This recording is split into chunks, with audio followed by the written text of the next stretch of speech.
18 বছরের ছেলেকে একটা মেয়ে কি দেখে পছন্দ করে? ফুটপাত থেকে 100 টাকা দামের একটা সানগ্লাস কিনে রাস্তা দিয়ে হাঁটতে মেয়েরা পছন্দ করে। আর 2 পায়ের নিচে একটা বাইক থাকলে মেয়েরা পছন্দ করে। এরপর হচ্ছে হাতে রুমাল বাঁধা থাকলে মেয়েরা পছন্দ করে। তারপরে মনে করেন একটা ছেঁড়া জিন্সের প্যান্ট পরতে পরতে ছিঁড়ে গেছে, এটা দেখতেও একটা মেয়ে পছন্দ করে। রাস্তা দিয়ে হাঁটতে হাঁটতে একটা স্যান্ডেলের তড়ি খুয়ে গেছে, একটা স্যান্ডেল বাবা মা কিনে দেয় না, এটা দেখতেও একটা মেয়ে একটা ছেলেকে পছন্দ করে। হাতের আঙ্গুলে একটা সিগারেট থাকলে মেয়েরা পছন্দ করে। সিগারেট খেতে খেতে ঠোঁটটা কালো হয়ে গেল একটা মেয়ে পছন্দ করে। টি শার্ট পরে আছে, এটা দেখলেও মেয়েরা পছন্দ করে, হোক না সেটা আপনার রাস্তার পাশ থেকে কিনা। তারপর আপনার মাথায় জাকরা চুল, এলোমেলো চুল বা অগোছালো চুল, এটা দেখলেও কিন্তু একটা মেয়ে একটা ছেলেকে পছন্দ করে। তারপর ওই ছেলেটাকে বিয়ে করার জন্য ফ্যামিলিতে প্রচন্ড রকমের চাপ সৃষ্টি করে, একটা মেয়েরাই কিন্তু করে। তারপর ওই মেয়েটা ওই ছেলেটাকে ফ্যামিলিকে বোঝায় হোক না বোঝায় হোক বা পালে হোক বিয়েটা কিন্তু করে।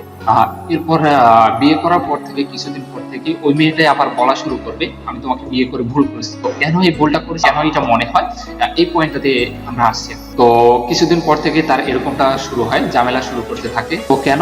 ওই ছেলেটা মনে করেন যে কিছুদিন পর থেকে একটা চাকরি খোঁজার জন্য বা একটা চাকরি ম্যানেজ করার জন্য হোক বা টাকা ইনকামের জন্যই হোক বা ফ্যামিলির টেনশন করতে করতে ওই ছেলের যে ঝাঁকড়া চুলগুলা ছিল ওগুলো আপনার পরে টাক হয়ে যায়। তো তখন তো মেয়েটা আপনার ঝাঁকড়া চুল দেখে আপনাকে পছন্দ করছে, এখন তারা টাক ভালো লাগবে, স্বাভাবিক। তো এখন মনে করেন ওই ছেলেটা আপনার কোনো কাজ কাম ছিল না, ও ফাদাইম্বার মতো ঘুরে এদিক সেদিক ঘুরে বেড়াতো। তো এখন ছেলেটা আপনার চাকরি করার কারণে সারাদিন মনে করেন যে অফিসে থাকতে হয়, ওয়াইফকে তেমন একটা আগের মতো সময় দিতে পারে না। তো মেয়েটাকে তো এখন সময় দিতে পারে না, এই জন্য এখন আর মেয়েটার ভালো লাগে না। তো তারপরে মনে করেন একটা 18 বছরের ছেলে, সে তো 19-20-এ বিয়ে করছে, সে তো অতটা স্টাবলিশ না, বা ছেলেটার অনেক টাকা পয়সার মালিক, বিষয়টা কিন্তু এরকম না। তো মেয়েটার এখন আপনার অনেক চাহিদা, শাড়ি লাগবে, গহনা লাগবে, এটা লাগবে, ওটা লাগবে। তো ছেলেটা তো এখন আর ওকে এত কিছু দিতে পারতেছে না। তো তখন আপনার কি হবে, ওই মেয়েটা তার আশেপাশে যে ভালো ভালো টাকা পয়সা আলা মানুষ আছে ওদের সাথে তার স্বামীকে কম্পেয়ার করা শুরু করবে। তো এরপর কি হয়, একটা সময় কি তার ওই সংসারটা আর ভালো লাগে না। কারণ বিয়ের পর মেয়েটা চায় তার অন্ততপক্ষে একটা BMW থাকতে হবে, 5 তলা একটা বাড়ি থাকতে হবে, পকেট ভরা টাকা পয়সা থাকতে হবে। এরপর তাকে সপ্তাহে সপ্তাহে বা প্রত্যেক মাসে ওকে শপিং এ যেতে হবে, ইচ্ছে মতো স্বাধীনতা দিবে, ইচ্ছে মতো শপিং করে দিবে। তো এমনটা হচ্ছে তার মনের গভীরে কল্পনা করতে থাকে। ছেলেটা তো এখন আর ওগুলা ওকে দিতে পারতেছে না। তখন তো আপনার ওই ঝাঁকড়া চুলের ছেলেকে আর ভালো লাগতেছে না, তখন তো আর শার্টের বোতাম খোলা ওই ছেলেকে আর ভালো লাগতেছে না। এমন অবস্থায় আপনার সংসারে একটা অশান্তি লেগে যায়, ডিভোর্সের একটা ব্যাপার চলে আসে। তো ডিভোর্স যদি নাও দিতে পারে, সে ওই বাড়িতে থেকে কি করবে, আশেপাশে টাকাওয়ালা ছেলে কে আছে, এখন তো ফেসবুকে একটু স্ক্রল করলে আপনার বোঝা যায় যে কার আসলে টাকা পয়সা আছে কার না আছে, ওগুলো আপনার বোঝা যায়।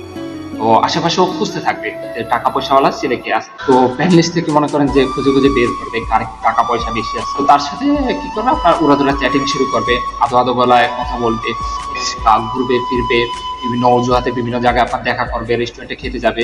যখন ওই মেয়েটা বুঝবে যে না, এই ছেলেটা তো এখন আমাকে ভালোবাসতেছে, আমার সবগুলো চাহিদা পূরণ করতে পারতেছে, তো এরপর একটা যাওয়ার জায়গা পেয়ে গেছে, এখন তো ওই স্বামীকে ডিভোর্স দেওয়া যায়। এখন সেই মেয়েটা কি করবে, তার একটা সন্তান থাকুক, 2টা সন্তান থাকুক, এগুলো আর দেখবে না। এখন দেখবে যে সে তার BMW লাগবে, তার 5 তলা একটা বাড়ি লাগবে, সে ইচ্ছা মতো শপিং করতে পারতেছে। যখন এইগুলো সন্তান ও পেয়ে যাবে, তখন আগের যে স্বামী আছে ওকে আপনার ডিভোর্স দিয়ে দিবে বা ছেড়ে দিবে। এখন ওই ব্যক্তির মনে করেন যে আগে একটা সংসার ছিল, এই মেয়েটার ভালোবাসায় হোক বা নরম নরম কথায় হোক, যেভাবেই হোক এই মেয়েটাকে বিয়ে করলো।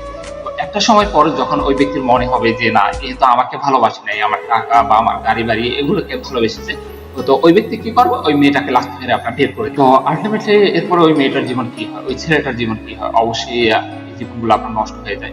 এই ভিডিওটা বানানোর আমার মূলত উদ্দেশ্য ছিল না যে রিসেন্টলি এরকম একটা ঘটনা ঘটেছে যার কারণে আমি ভিডিওটা বানিয়েছি। যার সাথে ঘটেছে তাকে তো আপনারা চিনবেন, কিন্তু আমাদের অহরহ আশেপাশে সবসময় এরকম ঘটনা ঘটতেছে। আমি ছেলেদেরকে একটা কথা বলবো, আপনারা অন্তত প্রতিষ্ঠিত হওয়ার আগে কাউকে ভালোবাসা বা কাউকে বিয়ে এইসব চিন্তা মন থেকে একবারে বাদ দিয়ে দেন। আগে ক্যারিয়ারে ফোকাস করেন, যখন আপনার ভালো একটা ক্যারিয়ার হয়ে যাবে তখন দেখবেন শুধু মেয়ে না, মেয়ের মা বাবা সবাই আপনার পিছনে করবে। তো দেখা হচ্ছে পরে কোনো ভিডিওতে, সে পর্যন্ত ভালো থাকবেন, ধন্যবাদ।